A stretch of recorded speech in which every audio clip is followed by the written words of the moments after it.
B-1 Battle Droid. The B-1 Battle Droid was the backbone of the Separatist droid army and the most common unit seen during the Clone Wars. Recognizable by their tall skeletal frames, tan plating, and thin, almost comical limbs, B-1s were mass-produced by the Trade Federation on planets like Geonosis. Designed to be cheap and expendable, B-1s lacked independent thought. Early models relied entirely on central command computers, which made them vulnerable to system-wide shutdowns if their control ship was destroyed, a weakness famously exploited during the Battle of Naboo. Later models gained limited autonomy, but their stiff movements, poor aim, and questionable tactical decisions still made them infamous across the galaxy. B-1s weren't intended to be elite soldiers. Their strength was numbers. They existed to overwhelm opponents, acting as cannon fodder while specialized droids handled key objectives. Their sheer scalability allowed the Separatists to field massive armies at minimal cost. Armed primarily with E5 blaster rifles, B-1s formed the standard infantry line, guarding installations, swarming clone troopers, and representing the public face of Separatist military might. Their flat, nasally voices added an unintentionally comedic edge, making them both feared and mocked across the galaxy. Despite their flaws, B-1s were essential to the Separatist strategy.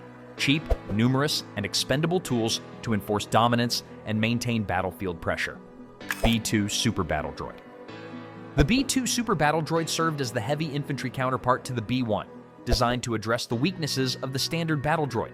Bulkier, heavily armored, and more autonomous, the B-2 quickly became a feared sight on Clone Wars battlefields. Unlike the skeletal B-1, the B-2 had a thick, muscular frame with armor capable of deflecting blaster bolts and enduring significant damage. Its design eliminated reliance on head sensors, so decapitation or head damage no longer disabled it, a major flaw in the B-1. Stronger servo motors gave the B-2 enhanced strength, allowing it to overpower clone troopers in close combat. A key feature was integrated weaponry. B-2S came equipped with built-in wrist blasters capable of sustained fire without reloading.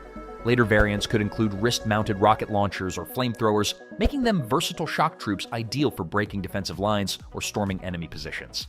Tactically, B-2s often supported B-1s, acting as the backbone of assaults while the cheaper droids provided numbers. Their improved autonomy allowed them to operate with less direct control from central command systems, reacting intelligently in battle while remaining obedient to strategy. B-2s symbolized the Separatists' evolution from relying solely on mass-produced infantry to deploying specialized, high-impact units. Their combination of durability, firepower, and tactical flexibility made them a central element of the Confederacy's military strategy. Droidekas, destroyer droids. Droidekas, also called destroyer droids, were among the most feared units in the Separatist arsenal. Unlike B-1s or B-2s, Droidekas were precision-built for maximum lethality, combining mobility, firepower, and defense. They stood on 3 legs in combat mode and wielded twin blaster cannons capable of rapid, concentrated fire that could decimate clone troopers and light vehicles. A key feature was their personal deflector shields, which rendered them nearly impervious to standard blaster fire and even made direct attacks against them extremely risky. To defeat a Droideka, enemies often needed coordinated tactics or sustained fire. Mobility was another advantage. Droidekas could curl into a wheel-like shape and roll at high speeds across the battlefield, quickly closing distance or flanking opponents. This allowed squads to deploy, move, and strike with terrifying efficiency. Their rapid-fire cannons combined with shields made frontal assaults especially deadly, even for Jedi. Obi-Wan Kenobi and Qui-Gon Jinn's encounter aboard the Trade Federation ship in The Phantom Menace illustrates their threat. 2 Jedi could not risk a direct confrontation. Despite their strengths, Droidekas had limitations. Their shields drained power quickly, and their heavy frames reduced agility once deployed. Their complexity and cost also meant they could not be produced in the overwhelming numbers of B-1s or B-2s. Droidekas were iconic for their blend of offensive power, defense, and mobility, proving that the Separatists could field specialized units capable of challenging even the most skilled Republic forces. Tactical droids, T-Series, and Super Tactical droids. Tactical droids were specialized command units in the Separatist army, designed not for frontline combat, but for strategy, coordination, and battlefield command. They acted as the brains behind the droid armies, directing troops and executing complex maneuvers with machine precision.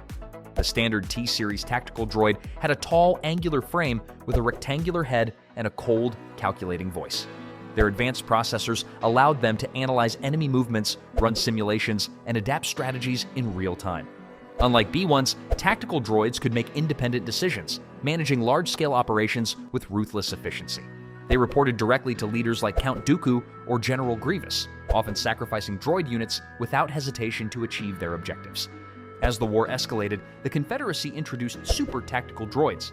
These were larger, better armored, and equipped with more advanced processors, enabling them to oversee high-priority operations where Republic forces posed significant threats.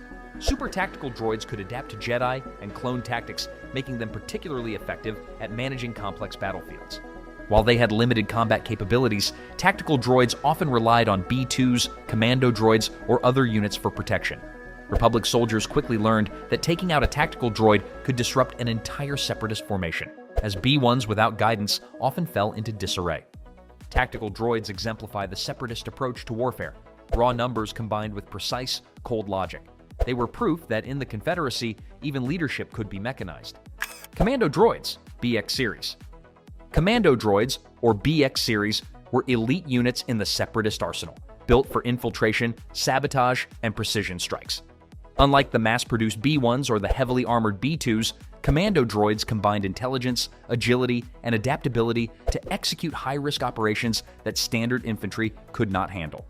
Physically, they had sleek humanoid frames, slimmer but stronger than standard droids, with fluid, lifelike movements. This design, paired with advanced tactical programming, made them highly effective in combat, capable of outmaneuvering clone troopers and engaging Jedi more effectively than other Separatist models. Their weaponry included E5 blaster carbines, vibroblades, and occasionally wrist-mounted tools for specialized tasks. Commando droids were trained to use cover, set ambushes, and fight in coordinated squads, emphasizing precision over brute force. They were also equipped with advanced voice modulators, allowing them to impersonate clone troopers and infiltrate enemy ranks, making them deadly in sabotage and assassination missions. Due to their advanced capabilities, commando droids were expensive and deployed sparingly. However, when utilized, they could decisively change the outcome of a battle. Leaders like General Grievous and Asajj Ventress frequently employed commando squads for operations where stealth, skill, and strategy outweighed sheer numbers. For clone troopers, encountering a BX commando was a severe threat. Unlike B-1s, which could be eliminated en masse, commando droids could match a clone in skill, exploit weaknesses, and execute coordinated attacks with deadly efficiency. They were the Separatists' answer to the Republic's elite forces, a living, or rather, programmed counterpart to clone commandos. IG-100 MagnaGuards. The IG-100 MagnaGuards were among the most feared droids in the Separatist arsenal, primarily serving as personal bodyguards for General Grievous and other high-ranking leaders. Unlike standard infantry, MagnaGuards were built to counter the Republic's most dangerous assets, Jedi. Standing nearly 2 meters tall, they featured reinforced armor, skeletal frames, and glowing photoreceptors. Their programming emphasized independence and cunning, giving them far more initiative in combat than B-1 or B-2 droids. They were highly durable, able to continue fighting even after severe damage or the loss of limbs. MagnaGuards wielded electrostaffs, long pole-like weapons made from frick, one of the few materials resistant to lightsabers. These weapons allowed them to parry Jedi strikes while delivering electrically charged attacks, making them capable of holding their own against lightsaber wielders. Their combat programming incorporated advanced dueling techniques, enabling them to anticipate and counter attacks effectively. Beyond bodyguard duties, MagnaGuards also served as enforcers, assassins, and battlefield commanders. During the Clone Wars, they frequently led squads of battle droids, combining durability, intelligence, and martial skill to challenge even the most experienced Jedi. Encountering a MagnaGuard squad was a significant threat for the Republic. Unlike standard infantry, these droids were not disposable. They were sophisticated combatants designed to turn the tide against elite forces. Their presence symbolized the Separatists' strategy of deploying specialized, high-cost units to overcome Jedi superiority. Crab droids, LM-432. The LM-432 crab droid, often called the Destroyer Crab, was a 4-legged combat walker extensively used by the Separatists during the Clone Wars. Unlike humanoid infantry droids, crab droids acted as mobile battlefield armor, blending stability, mobility, and heavy firepower. Their design featured a domed body supported by 4 articulated legs, allowing them to maintain balance on uneven terrain. This made them ideal for urban assaults, sieges, and supporting infantry in rough environments. The primary armament consisted of twin blaster cannons mounted beneath their chassis, capable of delivering sustained suppressive fire against clone troopers and light vehicles. Crab droids were often deployed in groups, coordinating crossfire to overwhelm enemy positions. Some variants carried explosives or mines, which could be planted during ambushes or sieges to disrupt Republic defenses. While not as iconic as Droidekas or B-2 super battle droids, Crab droids filled a versatile support role. Their low profile, stability, and adaptability allowed them to operate effectively alongside both infantry and heavier armored units, bridging the gap between mass-produced droids and specialized assault machines. Spider droids, OG-9, homing spider droids, and dwarf spider droids. The Separatists deployed two main spider droid classes, the massive OG-9 homing spider droid and the smaller dwarf spider droid. Both were heavy support units designed to counter the Republic's growing use of armored vehicles. The OG-9 homing spider droid was a towering war machine, recognizable by its spherical body mounted on 4 spindly legs. Its primary weapon was a powerful laser cannon in its eye, capable of destroying enemy armor and fortifications with precision.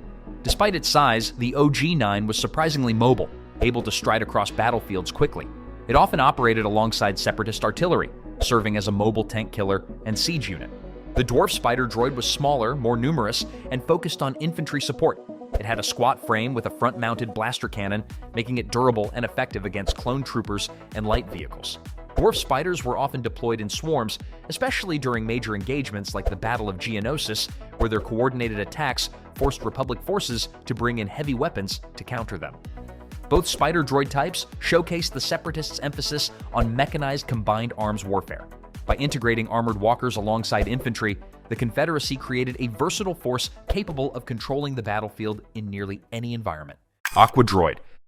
The Aqua Droid stood out as one of the most specialized and visually unique units in the entire Separatist arsenal, a sleek machine engineered for combat beneath alien oceans. Designed by Harchal Engineering, it gave the Confederacy of Independent Systems a decisive advantage on aquatic worlds like Moncala, where traditional droids struggled to operate. Unlike the clunky, rigid frames of most battle droids, the Aqua Droid's body was streamlined and flexible, built for speed and maneuverability underwater. Its frame was composed of a corrosion-resistant alloy that could withstand extreme pressure, allowing it to function at depths that would crush standard units. Each limb could retract for swimming or expand into a sturdier configuration for walking on land, making it a true amphibious design. Its rounded head, packed with sensors and navigation arrays, allowed it to track targets in the murky deep with precision. Integrated twin blaster cannons on its forearms gave it impressive offensive capabilities, powerful enough to pierce starfighter-grade plating even while submerged. One of the most remarkable aspects of the Aqua Droid was its modular construction. Its legs could fold away and be replaced by a jet propulsion unit, enabling swift underwater chases or evasive maneuvers. In battle, these droids operated in tight, synchronized formations, their movements coordinated through shared tactical programming. During the Battle of Moncala, they proved instrumental in overwhelming Mon Calamari and Gungan forces alike. However, the Aqua Droid's advanced design came at a price. Its production cost far exceeded that of standard infantry droids, limiting deployment to oceanic or amphibious missions where their versatility justified the expense. Even so, when the Aqua Droids entered the battlefield, they turned the tide, quite literally, becoming the backbone of the Separatists' underwater supremacy. Octoptara Tri-Droid. The Octoptara Tri-Droid, often simply called the Tri-Droid, was one of the most fearsome and imposing machines in the Separatist war machine. Developed by the Techno-Union, it served as a walking arsenal, a towering fusion of mobility, intimidation, and devastating firepower. Depending on the model, these droids stood anywhere from 8 to 12 meters tall. Their long, spindly legs allowed them to glide across rough terrain with surprising stability, while their spherical central body housed advanced sensors, targeting computers, and heavy weapon systems. Each of its 3 elongated arms ended in a powerful cannon, capable of delivering concentrated bursts of plasma or laser fire with precision. Some heavy variants carried missile pods able to engage air and ground units at once. The Tri-Droid's design wasn't random. It drew inspiration from Techno-Union biomechanical experiments, mimicking the smooth, coordinated movements of aquatic creatures. Despite their size, they moved with eerie grace, making them as mesmerizing as they were deadly. Tri-Droids became a symbol of late-war Separatist might. They saw heavy action on Megiddo, Felucia, and Coruscant, where their wide field of fire allowed them to decimate Republic infantry formations and light vehicles. Some smaller models were even repurposed for medical or logistical duties, deploying repair nanodroids or Bacta to wounded units. though these versions were exceedingly rare. However, their immense power came with a vulnerability. The Tri-Droid's long legs, though agile, were structurally weak. Skilled clone troopers quickly learned to target the joints or collapse them with explosives, sending the entire droid crashing down. Even so, the Octoptera Tri-Droid remained one of the most unforgettable sights of the Clone Wars, its towering silhouette and triple-barreled firepower serving as both a weapon and a warning to all who faced the Separatist army. B-2 RP Rocket Droid. The B-2 RP Rocket Droid was a specialized evolution of the iconic B-2 Super Battle Droid designed to overcome the limitations that had long defined its predecessor. Whereas the standard B-2 model was built for brute strength and resilience, the Rocket Droid variant introduced mobility and tactical flexibility, two traits rarely associated with the heavy infantry of the Confederacy of Independent Systems. At first glance, the B-2RP appeared nearly identical to a standard super battle droid with the same thick armor plating, intimidating stance, and dual wrist-mounted blasters. However, closer inspection revealed key modifications: a set of dual rocket thrusters integrated into its back and reinforced gyro stabilizers embedded in its legs and torso. These additions transformed the droid from a ground-based powerhouse into a semi-aerial assault unit capable of short bursts of flight, rapid repositioning, and vertical combat maneuvers. In combat, rocket droids were typically deployed in urban or high-altitude environments, such as Coruscant's skyscraper districts or mountainous battlefields. Their ability to take to the air allowed them to leap over barricades, ascend to rooftops, or strike from above, tactics that made them especially effective in sieges and ambushes. When operating in groups, they could overwhelm entrenched Republic defenders by raining blaster fire from unexpected angles before retreating to cover or altitude. Despite these advantages, the rocket droid had its drawbacks. The addition of flight systems significantly increased energy consumption, limiting their airborne time to short engagements. Extended combat often forced them to land and fight conventionally. Their heavy armor also required immense thrust to maintain lift, making them less maneuverable than jet troopers or aerial starfighters. Still, within their intended operational window, they were devastatingly efficient. Following the end of the Clone Wars, most B-2RP units were dismantled or destroyed during the Empire's purge of Separatist remnants. Yet scattered reports tell of surviving units reprogrammed by bounty hunters and warlords, their thrusters still igniting with the same menacing roar that once terrorized Republic troops. The B-2RP rocket droid ultimately stood as a testament to the Confederacy's drive to push the limits of droid warfare, a perfect fusion of heavy firepower and fleeting, unpredictable mobility. HMP Droid Gunship. The HMP Droid Gunship, short for Heavy Missile Platform, was one of the Separatist Army's deadliest aerial weapons, engineered for both precision strikes and overwhelming firepower. Created by Bactoid Fleet Ordnance and Hayar Engineering, this fully autonomous attack craft required no organic pilot, giving it the advantage of perfect coordination and relentless efficiency in the skies. The gunship's design was unmistakable. A disc-shaped central body flanked by two rotating engine pods with a wide frontal array of blasters that made it look almost insect-like. Its underside housed a modular weapons bay, capable of switching between heavy laser cannons, anti-vehicle rockets, and concussion missiles depending on mission needs. This adaptability made the HMP exceptionally versatile, able to perform close air support, suppressive bombardment, or targeted strikes with equal effectiveness. Slower than smaller starfighters like the Vulture or Hyena droids, the HMP relied on heavy armor and firepower rather than agility. It was designed to absorb damage while continuing sustained attack runs, turning it into a living artillery platform in the air. During the Clone Wars, these gunships were instrumental in major assaults on planets such as Kashyyyk, Megiddo, and Ryloth, where they pounded clone positions and Republic walkers from above, often leaving entire battlegrounds in ruins. A key feature was the HMP's modular payload system. Depending on the engagement, it could swap out ordnance for anti-air missions, ground strikes, or even deploy miniature scout droids for reconnaissance. Its sensors could track multiple targets simultaneously, allowing it to focus fire with surgical precision and coordinate attacks with other droid units automatically. Beyond raw combat performance, the HMP had a psychological impact. The deep mechanical hum of its engines often signaled imminent destruction, sending clone forces scrambling for cover even before the first missile hit. Though most were destroyed after the war, a few were salvaged by scavengers and rogue factions, preserving the gunship's legacy as a symbol of Separatist aerial supremacy. Buzz Droid. Buzz droids, officially known as Pistoika sabotage droids, were small but lethal tools of disruption deployed by the Confederacy of Independent Systems. Unlike conventional battle droids, their primary mission was sabotage and infiltration, specializing in disabling starships and critical systems rather than engaging directly with enemy troops. Roughly the size of a helmet, Buzz droids were stored in compact warheads and released mid-flight. Upon deployment, they unfolded into multi-limbed crawlers armed with saws, plasma cutters, and arc welders. Their primary objective was to attach to enemy vessels, often Republic starfighters, and methodically dismantle vital components such as engines, power conduits, and weapon systems. Even a single droid could cripple a ship, while swarms could overwhelm entire squadrons. They gained notoriety during the Battle of Coruscant, where they were launched from tri-fighter torpedoes to sabotage Republic defenses. One famously damaged Obi-Wan Kenobi's Delta 7 starfighter before Anakin intervened, demonstrating their efficiency and threat level. Buzz droids were both resilient and intelligent. Their segmented armored shells protected them from blaster fire and impacts, while a hive mind coordination system allowed multiple droids to operate in unison without direct oversight.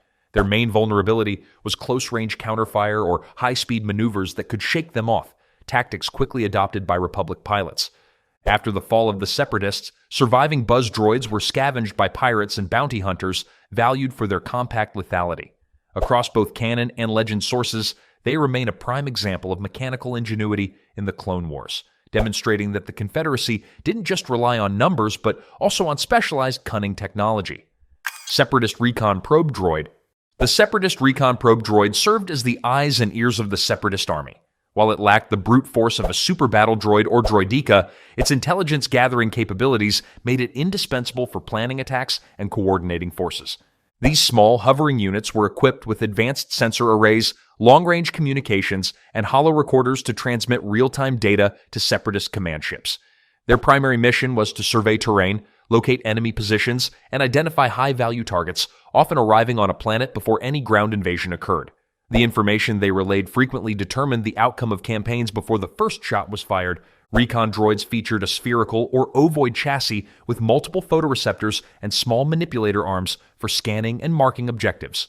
Repulsor lift drives allowed them to glide silently over forests, cities, or ruins, minimizing detection. Some advanced models could even project holographic maps for field commanders, acting as mobile communication relays. Although generally unarmed, certain units included self-destruct mechanisms or shock defenses to prevent capture. Some were disguised as local machinery or debris, blending into the environment to gather intelligence unnoticed. Legend sources even describe deep space variants like the DRK-1 Dark Eye, capable of tracking hyperspace routes used by Republic fleets. Without these droids, the Separatist war machine would have been blind. The recon droid epitomized the strategic cunning of the CIS, patient, calculating, and essential to their military precision. OG-9 Homing Spider Droid. The OG-9 Homing Spider Droid was one of the heaviest and most formidable ground units in the Separatist arsenal. Constructed by the Commerce Guild and Bactoid Armor Workshop, it combined long-range precision with devastating firepower, making it a mobile artillery platform capable of striking armored vehicles, fortifications, and even starships in atmosphere. Its design featured a spherical central body supported by 4 long articulated legs, providing both stability and mobility across rough terrain. A massive front-mounted laser cannon delivered pinpoint destruction against clone walkers and Republic tanks, while a smaller underbelly turret defended against infantry and light vehicles. Unlike agile walkers like the AT-RT, the OG-9 was built for intimidation and endurance, advancing steadily while unleashing long-range attacks. Its leg stabilization system allowed it to traverse uneven ground, making it ideal for planetary assaults and sieges. During the Clone Wars, OG-9s were deployed in battles such as Geonosis, Felucia, and Mygeeto, often breaking through clone defenses and neutralizing artillery positions. Some models seen in Legends material were equipped with ion cannons or enhanced targeting systems, enabling them to disable shields or enemy starships. Despite their durability, OG-9s had vulnerabilities. The central body and leg joints were weak points that skilled troops could exploit. After the war, many were scrapped by the Empire or repurposed for industrial tasks, though a few lingered in remote conflicts, still a walking reminder of the Separatists' firepower. NRN-99 Persuader-class tank droid. The NRN-99 Persuader-class tank droid, often called simply the Persuader, was a distinctive and formidable ground vehicle of the Separatist army. Built by the Techno-Union and Corporate Alliance, it was a fully autonomous heavy tank designed for both open battlefields and urban warfare, emphasizing raw firepower and psychological impact. Its most notable feature was a single, massive rolling tread flanked by stabilizing arms, allowing it to crush obstacles, traverse debris, and maintain traction on uneven or swampy terrain. The Persuader's hull bristled with weaponry, twin laser cannons on each side, rapid-fire blasters on its chassis, and anti-personnel guns along the stabilizers, making it deadly against both infantry and light vehicles. Standing around 6 meters tall, the tank combined speed, mobility, and firepower, advancing in groups to form walls of destruction while smaller droids followed behind. In battle, the Persuader's rumbling approach and thunderous cannon fire often announced its arrival long before it reached enemy lines, delivering both physical and psychological shock. Notably deployed during the Battle of Kashyyyk, Persuaders crushed Wookiee defenses and pushed back clone walker formations near shorelines. In Legends lore, some earlier versions were operated alongside organic officers to enforce corporate alliance trade demands before being militarized for the Clone Wars. The NRN-99 embodied the CIS's philosophy of mechanized warfare: ruthless, efficient, and unstoppable. Its presence on the battlefield was often the last thing enemy troops saw before being overwhelmed. Hailfire Droid, IG-227 Hailfire class droid walker. The Hailfire droid was one of the most iconic Separatist units of the Clone Wars, designed and built by Bactoid Armor Workshop as a fast precision strike platform. Its most striking feature was its 2 enormous rolling wheels, which allowed it to dash across battlefields at incredible speeds. Unlike traditional armored droids, the Hailfire was not intended for prolonged firefights. It specialized in rapid, devastating missile attacks against vehicles and infantry alike. Its central chassis held rotating missile racks loaded with guided rockets, capable of firing in quick salvos while the droid was moving. The rockets could be configured for various purposes, including anti-armor strikes, anti-personnel bombardments, or delayed detonations. Mobility was the Hailfire's greatest strength. It could dash into range, unleash a torrent of rockets, and retreat before clone artillery could target it. Lightly armored, the Hailfire could not withstand direct hits for long. Even a few shots from a Republic walker or gunship could destroy it, so it relied on speed, teamwork, and coordination to survive. On the battlefield, Hailfires often operated in groups, creating waves of explosions that disoriented enemy forces and forced clones into defensive positions. Their massive spoked wheels rolling through smoke became a fearsome sight, and the droid's presence alone could influence the outcome of skirmishes. After the Clone Wars, some Hailfires survived and were repurposed by criminal syndicates or scavengers who valued their unmatched speed and firepower, keeping the terror of the battlefield alive even decades later. Vulture Droid, variable geometry, self-propelled battle droid, Mark I. The Vulture droid formed the backbone of the Separatist starfighters, serving as both a frontline dogfighter and an autonomous defense unit. Built by the Trade Federation and mass-produced by Harchal Engineering, these droids were unique in that they required no living pilot. Each Vulture droid operated independently, capable of making tactical decisions in combat using its onboard droid brain. When inactive, they folded their wings and perched on carrier racks or hangar walls, earning the nickname Vulture from Republic pilots who likened them to predatory birds. In combat, the Vulture droid was fast, agile, and ruthlessly efficient.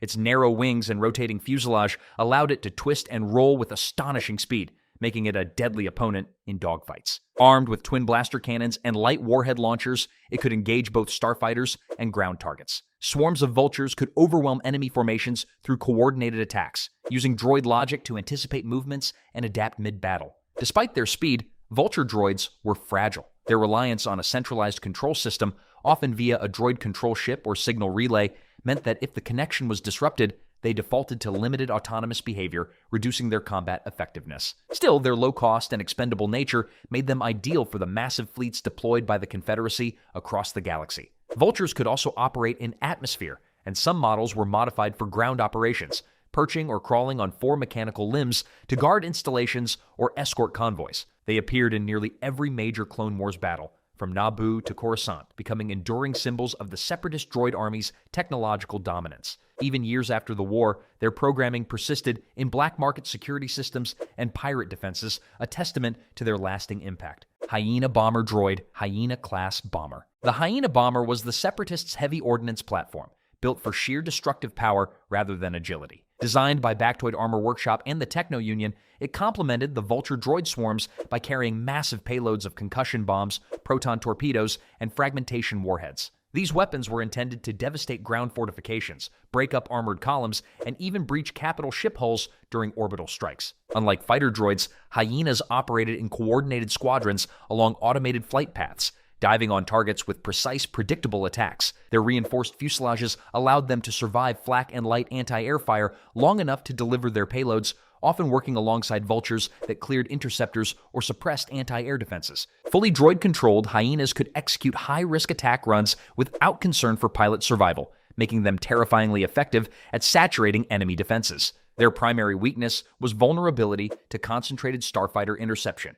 or point defense batteries. If the escorting vultures were destroyed or enemy fire cut their approach corridor, a hyena squadron could be destroyed before releasing its bombs. Despite this, the hyena bombers' payloads often determined the outcome of planetary assaults, creating lanes for advancing droid forces and leaving craters in the wake of Republic defenses. LR-57 Combat Droid, Antenna Droid, Walker Droid. The LR-57 Combat Droid was a towering, heavily armored autonomous unit, designed primarily for perimeter defense and long-term area control. Created by the Colloquoid Creation Nest, the same species behind the infamous Droidekas, it was engineered to operate continuously for months or even years without resupply or maintenance. Unlike standard battle droids, the LR-57 remained semi-buried when inactive, with only its long sensor-tipped antenna protruding above the ground. When an enemy approached, it would rapidly rise, unfold its massive spindly legs, and bring twin rotary cannons online, creating a sudden and intimidating attack. Standing over 8 meters tall, the LR-57 combined durability with firepower. Its articulated legs allowed it to traverse rough terrain and deliver powerful melee strikes, while its torso-mounted blasters provided heavy suppressive fire. It wasn't meant to chase enemies. Its purpose was to lock down key locations such as landing zones, outposts, or perimeter defenses. Once deployed, an LR-57 could create kill zones that only overwhelming force or precise artillery could bypass. Advanced targeting sensors enabled it to track and engage multiple threats simultaneously, even in darkness or poor visibility. The droid's main limitation was its lack of mobility. Once positioned, it could not retreat or redeploy, making it vulnerable to ion weapons that could overload its circuits. Despite this, in the right environments, jungles, ruined cities, or remote installations, the LR-57 was a nightmare to face. The Confederacy often left them behind as automated garrisons after withdrawing, meaning Republic forces and later the Empire sometimes encountered fully operational LR-57s long after the Clone Wars had ended. Super B-3 Ultra Battle Droid, Cortosis variant. The Super B-3 Ultra Battle Droid was one of the most formidable combat droids fielded by the Confederacy of Independent Systems. Developed late in the Clone Wars by Bactoid Armor Workshop, it was an advanced evolution of the B-2 Super Battle Droid, designed to be larger, smarter, and nearly impervious to lightsabers. Its defining feature was its armor, composed of cortosis, a rare mineral that could resist and even temporarily short out lightsabers on contact. This gave the B-3 Cortosis variant a unique ability. It could engage Jedi directly without immediately being destroyed. Standing nearly 3 meters tall and weighing over 200 kilograms, the B-3 was built like a walking tank. Its heavily layered armor protected a powerful hydraulic frame, and it was equipped with a compact yet devastating arsenal. The right arm typically housed a heavy repeating blaster, while the left could mount a grenade launcher, flamethrower, or other mission-specific weapon. Some units even carried wrist-mounted missile pods or energy shields for additional defense. While slower than standard battle droids, the B-3's combination of firepower and armor made it an extremely resilient unit. On the battlefield, B-3 Cortosis droids excelled in close-quarters combat, especially against Jedi strike teams. When a lightsaber blade struck its armor, the weapon often flickered or temporarily deactivated, providing the droid a critical window to retaliate. These droids were usually deployed in small squads, serving as shock troops or defensive anchors during major offensives. Their presence alone could change the tide of a battle, forcing clone troopers and Jedi alike to adjust their strategies. Production of the B-3 Cortosis variant was limited due to the rarity of Cortosis and the complex manufacturing required. Maintenance was difficult and repairs were costly, so these droids were reserved for elite forces or key defensive positions. Despite their scarcity, B-3 Cortosis droids left a lasting mark on the Republic, instilling fear in both clone forces and Jedi. After the war, surviving units were rare, often repurposed as security enforcers or collector's trophies, maintaining their lethal reputation decades later. Droideka Sharpshooter variant. The Droideka Sharpshooter was a specialized evolution of the standard Droideka, designed to provide precision fire support where conventional Droidekas could not. while standard Droidekas relied on rapid-fire blasters and personal shield generators to overwhelm enemies at close to mid-range. The sharpshooter variant emphasized accuracy and long-range engagement. Its purpose was to eliminate high-value targets from a distance, making it ideal for defensive operations and strategic choke points. This variant featured a redesigned chassis that allowed it to anchor itself to terrain, improving stability and recoil management. Its twin arm-mounted particle beam rifles were high-powered, capable of piercing clone armor and striking from hundreds of meters away. Instead of rapid volleys, the weapons fired in precise timed bursts, supported by advanced targeting software that could predict enemy movements. Coupled with enhanced optics, a single Droideka sharpshooter could dominate corridors, landing zones, or defensive positions, effectively controlling the battlefield from afar. Unlike traditional Droidekas, the sharpshooter was less mobile. Its rolling mobility sphere was modified for stability rather than speed, trading agility for accuracy. Once deployed, it could act almost like a turret, activating its shield generator while systematically picking off targets. Its energy demands were higher than standard Droidekas, often requiring additional power cells mounted along its back or connection to static power sources when positioned in fixed locations. Due to its design, the Droideka sharpshooter was most effective in fortified installations rather than open battlefields. Clone forces quickly learned to treat these units with caution. Unlike regular Droidekas, they could engage from outside the range of a lightsaber, forcing Jedi to close long distances under precise, relentless fire. Though never produced in large numbers, the sharpshooter variant became notorious for its deadly accuracy and tactical effectiveness, embodying the Separatist philosophy of efficiency and calculated lethality. B-1 Series Rocket Droid. The B-1 rocket droid was a specialized modification of the classic B-1 battle droid, developed to give the Confederacy of Independent Systems mobile firepower in vertical and elevated combat scenarios. Unlike the standard ground-based B-1, this variant was equipped with an integrated jetpack propulsion system, enabling short bursts of flight or hovering. This allowed it to assault elevated positions, space stations, and urban environments with uneven terrain, bridging the gap between infantry and full-scale air units.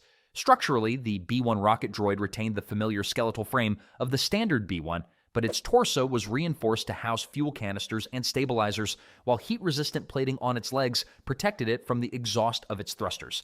The head unit featured improved sensors for navigation and targeting during flight, enabling precise attacks on both vehicles and fortifications.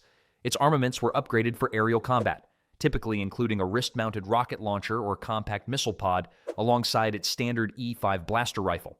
In battle, rocket droids were used primarily for hit-and-run tactics. They would launch from cover, fire rockets at enemy positions, and retreat behind Separatist lines to refuel. This made them particularly effective in ambushes, sieges, and urban combat, where their ability to strike from unexpected angles disrupted clone defenses. Some variants were even adapted for zero-gravity or space operations, functioning as low-cost EVA assault units for boarding actions against Republic ships.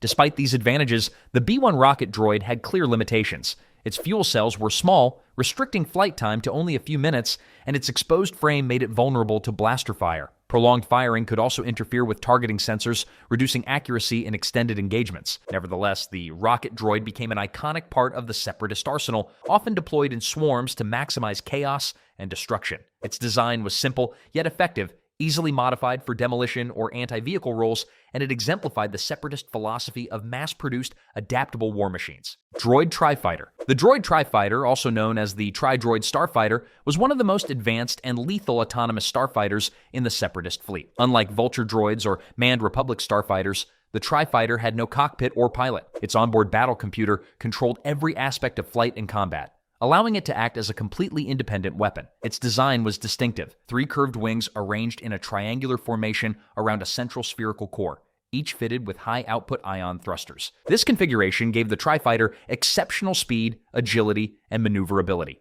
enabling it to twist, pivot, and outmaneuver even the most skilled clone pilots. A single photoreceptor at the center of the core gave it an eerie, watchful appearance, constantly scanning for targets.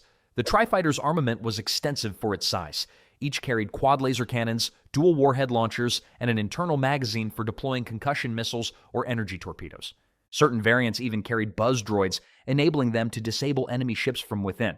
Their combination of speed, firepower, and coordinated AI made them particularly deadly in swarms. On the battlefield, Tri-Fighters were deployed in large numbers to overwhelm Republic squadrons, often working in tandem with Vulture droids while operating independently of command ships. Their AI allowed them to adapt in real time, altering formations and attack patterns to exploit weaknesses in enemy defenses. During the Battle of Coruscant, thousands of TIE fighters participated in orbital and atmospheric assaults, demonstrating the destructive potential of autonomous swarm tactics. The TIE fighter's weaknesses were its light armor and lack of shields. A single well-aimed shot could destroy one, and their complex systems made them resource-intensive to produce compared to basic Vulture droids. Despite this, their effectiveness and precision ensured they remained a cornerstone of high-performance Separatist operations. After the Clone Wars, decommissioned TIE fighters occasionally appeared in black market fleets or were repurposed by pirates, continuing to serve as relentless, unfeeling hunters of the skies.